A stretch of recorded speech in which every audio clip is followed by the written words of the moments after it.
Hi everyone, welcome to my channel. So in today's video we will see the chapter 9 of class 7. This is time to study. Okay, the chapter is soil. So let's go.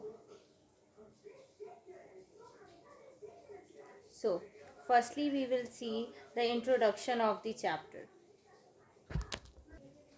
Now the time is to study. So let's start. So let us start with the introduction of the chapter. So we will study about soil profile. So what is soil profile? We will study about that. And after that we will learn about soil profile, soil types, and then properties of soil and crop, basic crop production practices, and factors leading to the soil pollution. So let's start. Firstly we will see what is soil. तो आप सभी ने आज तक सुना होगा soil होता क्या है. सॉइल ऐसी चीज़ है जिसके बिना हम रह नहीं सकते. हमारा अर्थ भी इवन एग्जिस्ट नहीं करता है एक सॉइल के बिना. एक अर्थ को भी एग्जिस्ट करने के लिए सॉइल की बहुत ही ज़्यादा ज़रूरत होती है, जो कि नेचुरली ऑक्यूरिंग होता है. ऐसा तो नहीं होता है कि सॉइल को आप बोलते हैं सॉइल आ जा आ जा आ जा, सॉइल आ जाता है. सॉइल को बनने के लिए भी कुछ प्रोसेस लगते, जो कि नेचुरल प्रोसेस है, वो मैन मेड नहीं है, जिसे इंसान नहीं बना सकते हैं. ठीक है. इसके बाद हम देखते हैं सॉइल की एक बेसिक सी प्रॉपर्टी होती है, उसे क्या कहते हैं, ह्यूमस. ह्यूमस क्या होता है? It is component of soil. Humus basically component of soil होता है. कंपोनेंट यानी उसका एक पार्ट होता है जो किससे बना होता है. हमारा जो ये ह्यूमस होता है वो बना होता है डेड एंड डिकेइंग मैटर से. जो ऑर्गेनिक मैटर, ऑर्गेनिक ये भी नहीं है कि मैन मेड है, कोई केमिकल से बना दिया गया हो या किसी चीज़ से बना दिया गया. ये भी जो बना होता है वो बेसिकली ऑर्गेनिक मैटर से ही बना होता है. ओके. देन हम बात करते हैं वेदरिंग. वेदरिंग भी एक प्रोसेस होता है सॉइल बनने का. अब सॉइल कैसे बनता है? ये प्रोसेस होता है formation of soil by breaking down of rocks. Rocks जब हमारा कोई पत्थर है वो अगर टूटेगा उसके पार्ट्स बनेंगे और वो जो है सो सॉइल को फॉर्मेशन करेगा. अब ये सॉइल खुद से तो नहीं टूट रहे, इसे तोड़ने के लिए भी कुछ ज़रूरत पड़ा होगा. इसे तोड़ने के लिए हमें क्या ज़रूरत पड़ा? इसे तोड़ने के लिए विंड जो है सो विंड कहीं ना कहीं सॉइल को जो है सो वेदरिंग में हेल्प करता है. वाटर, चाहे क्लाइमेट, वो भी बहुत ज़्यादा इम्पॉर्टेंट होता है. अब थोड़ा हम सॉइल प्रोफाइल को देख ले. सॉइल प्रोफाइल क्या होता है? अब जैसे एक व्यक्ति है तो उस व्यक्ति का एक प्रोफाइल होता है. प्रोफाइल में उसके बारे में डिटेल्स होती हैं. बिल्कुल उसी तरीके से सॉइल प्रोफाइल के बारे में हम जानेंगे. सॉइल प्रोफाइल क्या होता है? सॉइल का प्रोफाइल यानी जो मिट्टी होता है उसका प्रोफाइल. सबसे ऊपर वाला लेयर, सॉइल का जो सबसे ऊपर वाला लेयर होता है वो ह्यूमस होता है. सेकेंड लेयर होता है वाटर. थर्ड लेयर होता है क्ले.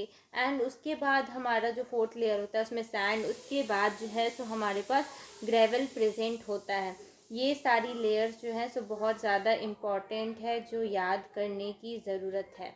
ह्यूमस हमने जान लिया. वाटर हम जानते ही हैं, वाटर जो इतना इम्पॉर्टेंट है कि उसके बिना जीवन जो है सो संभव नहीं है.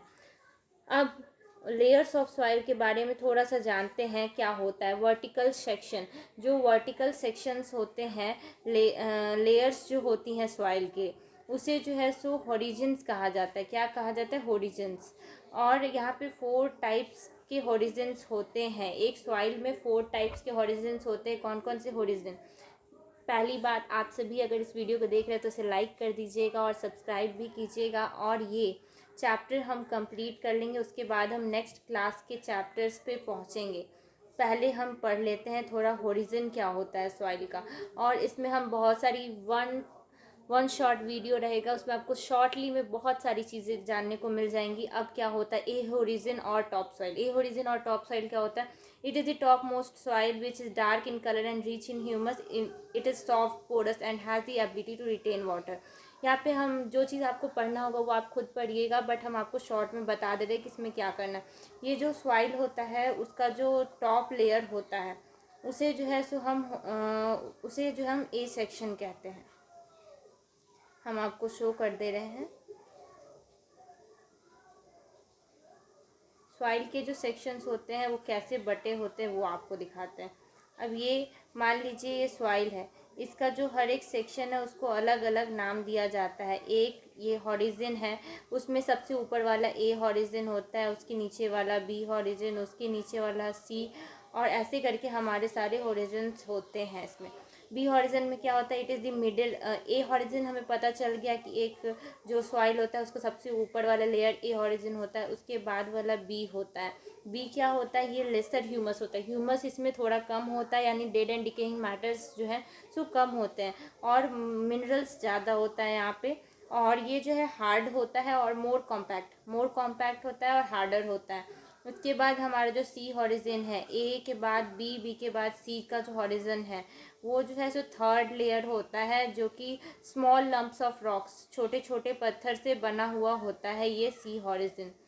उसके बाद हमारा जो आता है वो आता है bed rock.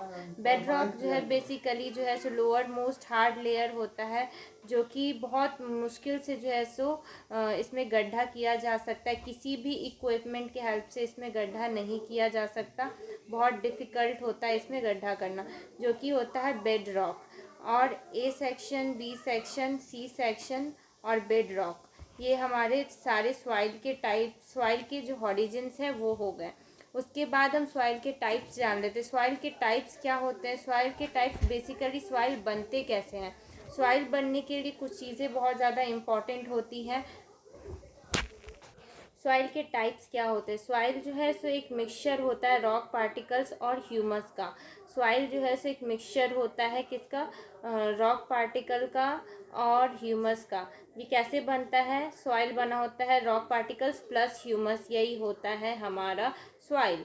Living organism such as microbes, earthworm and plant roots are found in soil. Soil में क्या क्या चीज़ें पाई जाती हैं, सॉइल में हमारे पास होता है लिविंग ऑर्गेनिज्म, कुछ ऑर्गेनिज्म जो सॉइल में ही रहते हैं, माइक्रोब्स होते हैं, अर्थवॉर्म होता है, प्लांट रूट्स जो है सो हमारे सॉइल में पाया जाता है। सैंडी सॉइल, अब क्लासिफिकेशन ऑफ सॉइल जानते हैं। सॉइल को किस तरीके से बांटा गया है, इसका भी कुछ टाइप्स है, जिसे हम पहला तो हम सैंडी सॉइल, नाम से ही पता चल रहा है सैंडी। सैंडी यानी सैंड से रिलेटेड होगा। ये इसमें जो है सो पार्टिकल्स थोड़े लार्ज होते हैं, जो एक साथ नहीं ज़्यादा बार अट पाते हैं, और उसके अलावा बहुत सारा लार्ज स्पेस इनके बीच में होता है, और ये बहुत एरिएटेड होते। एरिएटेड मतलब एरिएटेड यानी एयर यानी हवा, इसके बीच में बहुत सारी हवा होती है, और ये ड्राई होते हैं, सैंडी सॉइल। अब हम क्लेई सॉइल का बात करते हैं। क्लेई सॉइल क्या होता है, क्लेई सॉइल में अगर हम देखें तो इसमें clay particles are smaller and tightly packed together. ये टाइटली पैक्ड होते हैं और बहुत छोटे छोटे होते हैं, बहुत लिटिल स्पेस इनके बीच में होता है। जब बहुत ज़्यादा सटे सटे होते हैं तो इनके बीच में स्पेस बहुत कम होता है, और ये जो है सो ज़्यादा पानी को एब्जॉर्व कर सकता है। ऑफ कोर्स जो सैंडी सॉइल है उसके में तो ज़्यादा स्पेस होगा तो पानी तो ज़्यादा निकल जाएगा, और उसके बदले में अगर हम बात करें क्लेई सॉइल का तो उसमें तो पानी कम निकलेगा, और ये चीज़ हम इसमें देखते हैं। उसके बाद हम लोमी सॉइल का बात करते हैं। लोमी सॉइल क्या होता है, it is the best top soil for the growth of plants. इसमें प्लांट्स हम बहुत अच्छा ग्रो कर सकते हैं, क्योंकि ये बेस्ट सॉइल माना जाता है। ये सैंड, सिल्ट और क्ले सॉइल का जो है सो एक मिक्सचर से बना होता है, और ये ह्यूमस भी इसमें होता है, और इसमें वाटर होल्डिंग कैपेसिटी बहुत अच्छी होती है, और ये जो है सो बहुत सारी चीज़ों से बना होता है। इससे बहुत सारी चीज़ें भी बनती है, जैसे खिलौना इससे बनता है, हमारा स्टैचूज़ बनते हैं, और बहुत सारी चीज़ें क्लेई सॉइल से बनती है। उसके बाद हम बात करते हैं प्रॉपर्टीज़ ऑफ सॉइल। सॉइल की कुछ प्रॉपर्टीज़ होती हैं, जिसमें पर्कुलेशन रेट हम सबसे पहले देखते हैं। कोई भी सॉइल कितना ज़्यादा वाटर को एब्जॉर्ब कर सकता है, कितना ज़्यादा वाटर को अपने थ्रू पास होने दे सकता है, ये उसका पर्कुलेशन रेट होता है। एक बार में कितना पानी, देखिए तो इस हिसाब से तो हम माने तो सैंडी सॉइल में सबसे ज़्यादा सबसे कम पानी एब्जॉर्ब होगा, उससे ज़्यादा होगा क्लेई में, उससे ज़्यादा, और ये इस तरीके से हम इसका क्लासिफिकेशन करते हैं। पर्कुलेशन रेट हम कैसे निकालते हैं, इसमें अमाउंट ऑफ वाटर हम पहले देखते हैं, amount of water bye percolation time देखते हैं, इससे हमारा जो है सो पर्कुलेशन रेट निकल जाता है। पर्कुलेशन रेट ऑफ वाटर जो है हाईएस्ट होता है सैंडी सॉइल में, उसके बाद कम होता है, सबसे ज़्यादा कम हम क्लेई सॉइल में मानते हैं। सैंडी सॉइल जो होता है वो सबसे ज़्यादा, उससे पानी जो है तो पार कर सकता है, यानी आप वाटर देख लीजिए, उसके बीच में स्पेस ज़्यादा होने के कारण से पानी ज़्यादा उसके थ्रू पास कर सकता है। बट जो क्लेई सॉइल है उसके बहुत नज़दीक नज़दीक होता है, तो उस कारण से उसमें कम पानी पास कर सकता है, वो ज़्यादा एब्जॉर्ब कर लेता है पानी। The soil moisture and water absorption capacity of soil also varies among soil types. ये जो सॉइल मॉइस्चर और सॉइल का एब्जॉर्प्शन टाइप होता है वो जो है डिपेंड करता है अलग अलग सॉइल के टाइप्स पे। लोमी सॉइल जो है सो ज़्यादा से ज़्यादा पानी जो है सो कैपेसिटी, पानी होल्ड करने का कैपेसिटी रखता है। उसके मुकाबले अगर हम सैंडी सॉइल का बात करें तो वो सबसे कम पानी को एब्जॉर्ब करके रखता है। क्लाइमेटिक फैक्टर्स जो है सो विंड और rainfall, temperature, light and humidity affect soil. Soil का टाइप पे भी अफेक्ट कौन करता है हमारा, रेनफॉल, टेम्परेचर और इसके अलावा लाइट एंड ह्यूमिडिटी हमारा अफेक्ट करता है किसे, सॉइल के टाइप पे। सॉइल का टाइप जो है सो इस सब चीज़ों पे डिपेंड करता है। अब एक एक्टिविटी है absorption of water in the soil. आप क्या कीजिएगा, एक कप लीजिएगा, उस कप में थोड़ा सा मिट्टी डालिएगा, एक स्टेनर डाल के, उसके बाद उसमें पानी डालिएगा और देखिएगा कितना जल्दी उसमें से पानी पास हो रहा है। वो उसका पर्कुलेशन रेट उससे आपको पता चलेगा, उसका फॉर्मूला आपको पता चल गया है और वो आप उसको लगा के आप चेक कर सकते हैं। अब सॉइल एंड क्रॉप्स। अब क्रॉप्स, सॉइल का क्या यूज़ होता है, उसमें हम क्रॉप्स उगाते हैं। तो क्रॉप्स उगाते हैं तो किस सॉइल में किस तरह के क्रॉप्स उग सकते हैं ये हम देखेंगे। तो वीट एंड ग्राम क्रॉप्स कौन से होते हैं। वीट एंड ग्राम जो होता है हमारा गेहूं जो होता है वो हमारा क्लेई और लोमी सॉइल में हम उगाते हैं। इसे सैंडी सॉइल में हम उगाएंगे तो क्या होगा, वो नहीं उगेगा। क्या होगा, वो नहीं उगेगा। और उसके अलावा पैडी हम क्लेई सॉइल में उगाते हैं। और उसके अलावा हम मसूर की जो दाल होती है और बाकी जो और भी दाल होती हैं उसे हम लोमी सॉइल में करते हैं। उसके बाद हम कॉटन की बात करें तो इसे सैंडी लोम और लोमी सॉइल में करते हैं।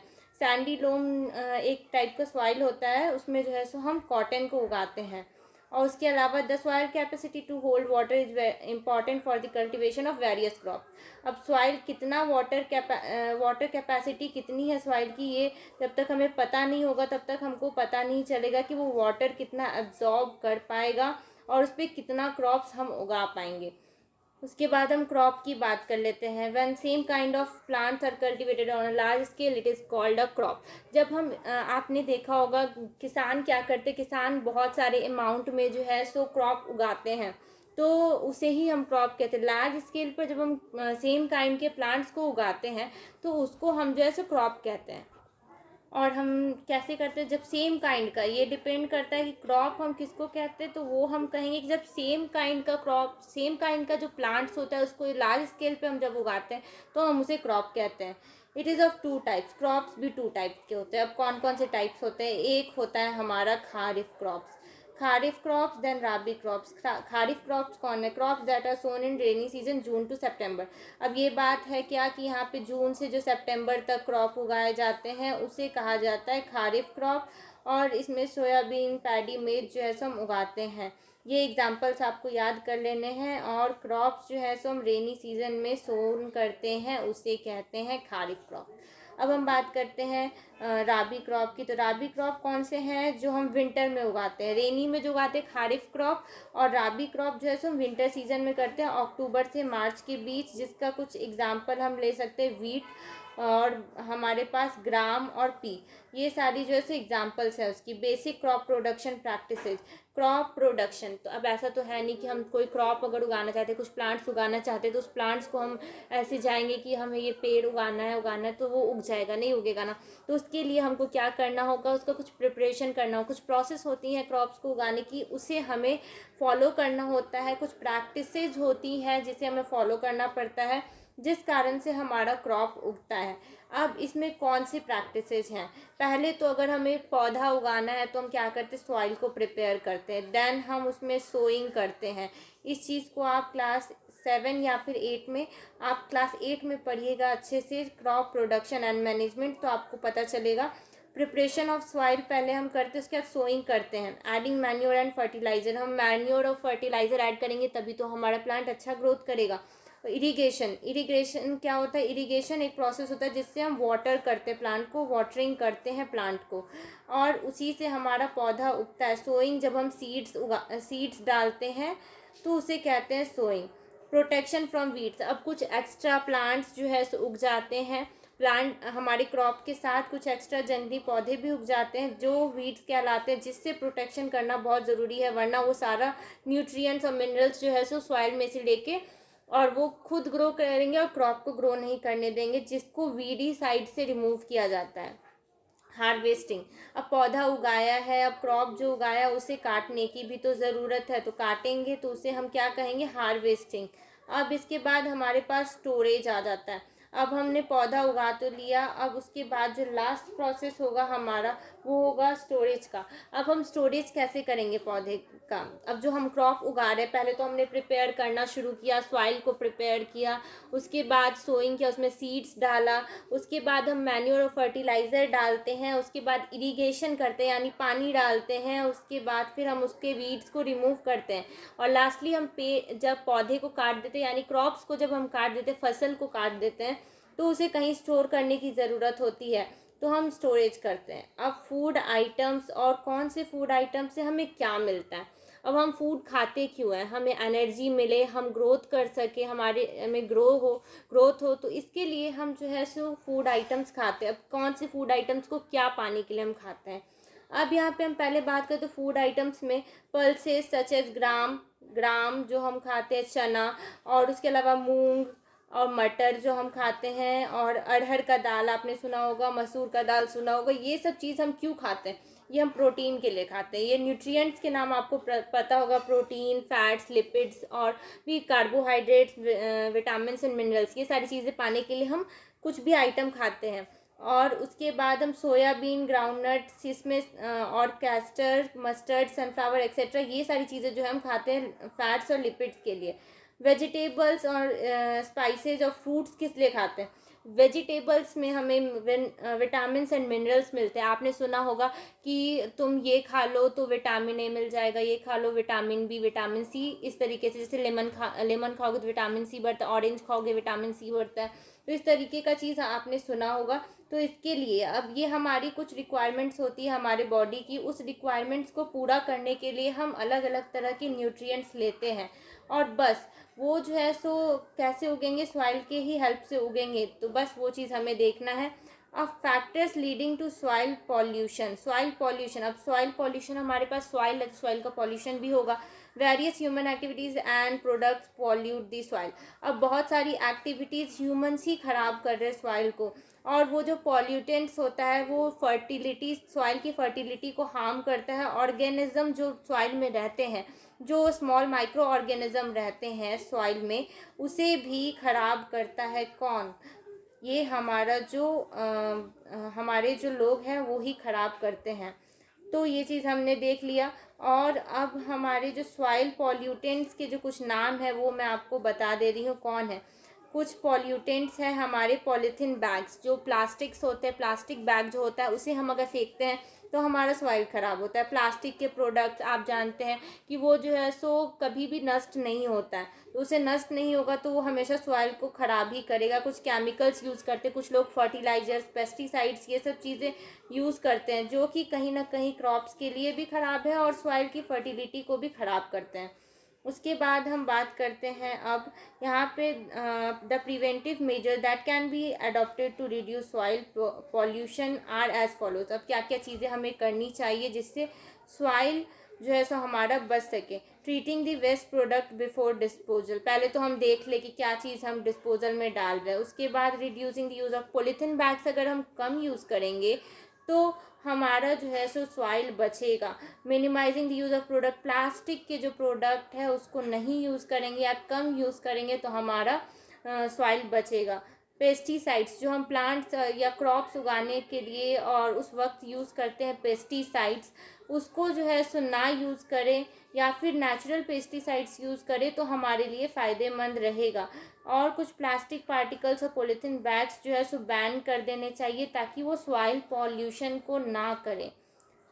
अब ये बस हमारा इतना ही बड़ा चैप्टर था जो कि वन शॉट में कंप्लीट हो चुका है। अगर आपको अच्छा लगा हो तो प्लीज़ लाइक एंड सब्सक्राइब कीजिएगा, और बहुत सारी वीडियोस हमारे चैनल पर आ रही हैं, तो जल्दी से लाइक एंड सब्सक्राइब करके हमारे चैनल को जल्दी से सब्सक्राइब कीजिएगा और बेल आइकन को दबाना मत भूलिएगा।